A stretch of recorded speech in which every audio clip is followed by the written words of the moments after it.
לעסוק היום בדיון על נושא שלא כל כך מדובר ומקבל מענה. הנושא הזה הוא זיהום בתחבורה ציבורית. לפני הכל, כמו שידוע לכולנו, תחבורה ציבורית היא פרט חשוב ביותר בחיי היום-יום שלנו, וזאת לנו להתנייד ממקום למקום. ועילה כמעט לכולם, לרוב גם נוחה ומספקת לנו פתרונות ניווט בחיינו. אך עם כל הטוב הזה מתלווה אלינו בעיה גדולה. בתחבורה הציבורית, והבעיה הזו היא הזיהום הרב שיש שם. הרי איך משהו ציבורי יכול להיות לא מזוהם?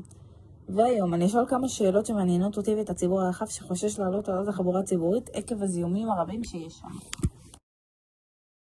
אז אני פה עם שיראל ימין, בת 17 מירושלים, ואני אשאל אותה את השאלות. שיראל, עד כמה את משתמשת בתחבורה ציבורית ביום יום? הרבה מאוד, כל יום. ואיך את מתארת את איכות האוויר או הניקיון בה? בסדר, היא בסדר. האם יצא לך להרגיש שהזיהום בתחבורה ציבורית, כמו ריחות, עשן או צפיפות, משפיע על הבריאות או על ההרגשה שלך? כן, זה משפיע על ההרגשה, כי שיש צפיפות, זה לא נעים. האם יש לך חשש להשתמש בתחבורה ציבורית בגלל זיהום או תנאים? לא, לא כל כך. האם את חושבת שתחבורה ציבורית דווקא תורמת יותר להפחתת זיהום או דווקא מוסיפה לבעיה? מוסיפה לבעיה כי זה יותר תחבורה ציבורית, זה יותר דלק, זה מזהם את הסביבה. האם חווית פעם מצב שבו בחרת לא לעלות על אוטובוס או רכבת בגלל תנאי סביבה לא נעימים או מזהמים? כן, כי שיש יותר מדי אנשים זה לא כיף לעלות לאוטובוס, אין מקום לזוז. ספרי לנו על החוויה שלך. רציתי לעלות על אוטובוס, זה פשוט היה שם ריח. עליתי לאוטובוס והיה ריח מאוד מאוד מסריח, אז נאלצתי לרדת.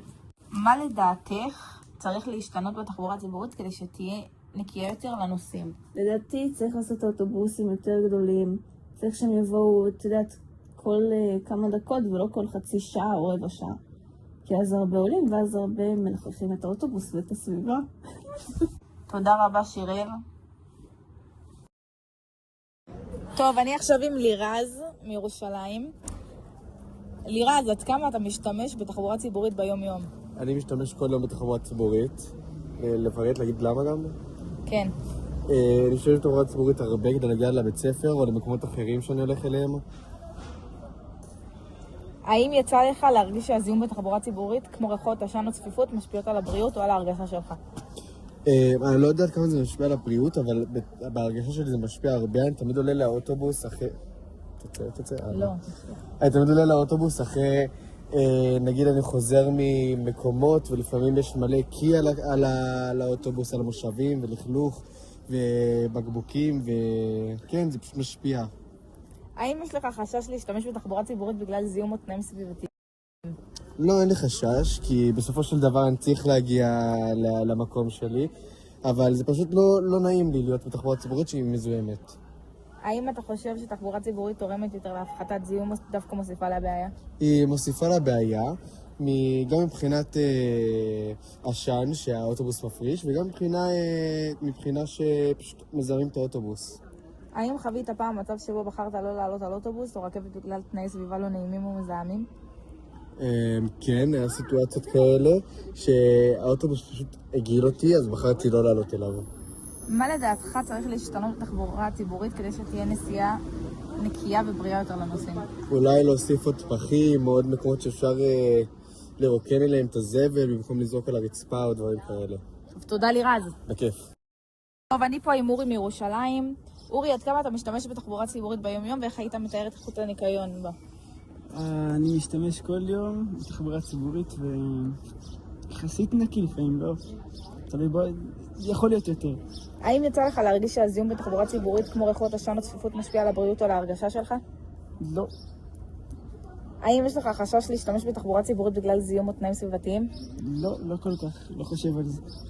האם אתה חושב שתחבורה ציבורית תורמת ליותר להפחתת זיהום או דווקא מוסיפה לבעיה? כן.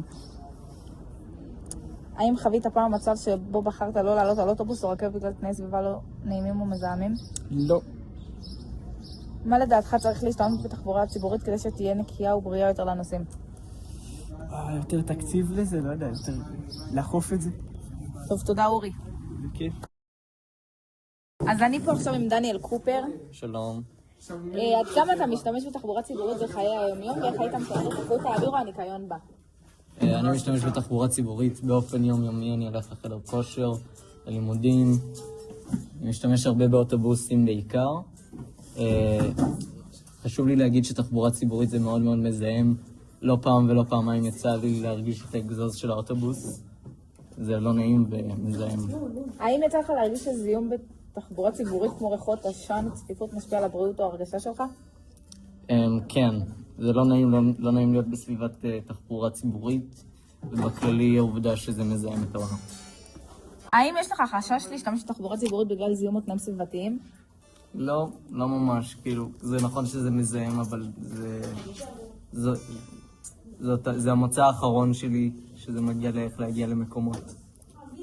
והאם אתה חושב שתחבורה ציבורית תורמת יותר להפחתת זיהום או דווקא מוסיפה לבעיה? מוסיפה לבעיה, כאילו, באופן מוחלט. זאת אומרת, תחבורה ציבורית זו אחת מהסיבות הכי גדולות לזיהום באוויר בעולם. האם חווית פעם מצב שבו בחרת לא לעלות על אוטובוס או רכבת בגלל תנאי סביבה לא נעימים ומזהמים? לא, אבל כן יצא לי להרגיש לא נעים. מה לדעתך צריך להשתמש בתחבורה הציבורית כדי שתהיה נקייה ובריאה יותר לנוסעים? צריך לשים פילטרים באגזוזים וככה למגר את בעיית הזיהום באוויר. טוב, תודה דניאל. תודה רבה. טוב, אז לסיכום, תחבורה ציבורית היא חלק חשוב מהחיים בערים, אבל היא גם מקור לזיהום אוויר. אוטובוסים ורכבות שמונעים בדלקים כמו דיזל, פולטים גזים מזיקים כמו פחמן דו-חמצני, תחמוצות חנקן וחלקיקים זעירים שעלולים לפגוע בבריאות שלהם ולתרום להתחממות כדור הארץ. אבל מצד שני, חשוב לזכור שתחבורה ציבורית עדיין עדיפה על פני רכב פרטי מבחינת זיהום לכל נוסע. כשהרבה אנשים משתמשים באוטובוס אחד במקום בעשרות מכוניות, כמות הזיהום הכוללת קטנה. כיום יש פתרונות שמטרתם לצמצם את הפגיעה בסביבה, כמו מעבר לאוטובוסים חשמליים, שימוש באנרגיה מתחדשת ברכבות ושיפור מערכות התחבורה כדי שיהיו יעילות ונוחות יותר. לסיכום, תחבורה ציבורית יכולה להיות חלק מבעיה, אבל חלק גדול מהפתרון.